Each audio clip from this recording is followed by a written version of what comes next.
All right, just start with, you kind of talked about the losing, but just about the passion. How did that passion for journalism stem, and how have you maintained that passion? Well, I think it really started, when I was a kid and I used to listen to Bob Prince call baseball games here in Pittsburgh. I was a big fan of Roberto Clemente and the Pirates when I was a kid. I used to listen to the games on the radio and really liked Bob Prince and the way he called baseball games. And then when I was about 14, 15 years old, I started to really get into hockey. And I would listen to the broadcasts of hockey games from around the country on the radio at night.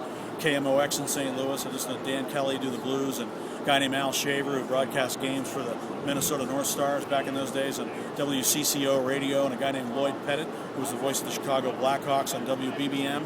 So I would be able to listen to these games in my bed at night and really kind of visualize the game and get excited about the idea of calling hockey games. And then I had a tabletop game at home, and I would pretend like I was calling those games. And that passion for being able to, be a part of the game, if you will, and describe it for the listener at home and kind of get caught up in the excitement of it, that never left.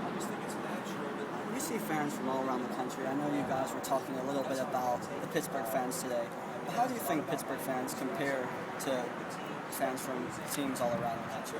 Well, I think for one thing, Pittsburgh fans are very lucky. They've been able to see more championships and more sports than any fans in the country, probably, if you really go back. For instance, I really started to get into sports in the late 60s, but in 1971, the Pirates won the World Series.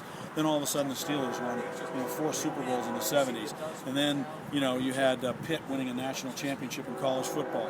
Then all of a sudden, wasn't too long before the Pittsburgh Penguins became a powerhouse, and they won 2 Stanley Cups in the early 90s. And now we've seen another Stanley Cup championship for the Penguins, and the Steelers winning more Super Bowls. So when you think about Pittsburgh fans and what they've been able to enjoy as fans compared to other places in the country where maybe they've never won a championship, I'm not going to say they're spoiled, but they certainly have been given their full helping of winning teams, and so they've really gotten a chance to see the greatest players, the greatest teams, and for that reason, I think they're probably more knowledgeable than a lot of fans, and I think they have maybe a better feel for what greatness really is.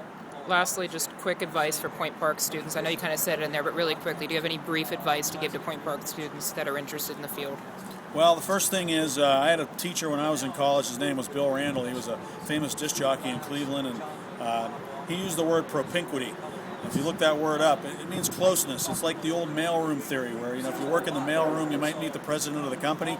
You want to get in the door, get your foot in the door, get around with the field that you're interested in. As a young person, your voice isn't totally developed yet. Your looks aren't totally developed yet as an adult when you first come out of college, a lot of you. And so it's going to be a while before they start to look at you as a credible person who could be on the air. So you have to learn other facets of the business, learn how to write.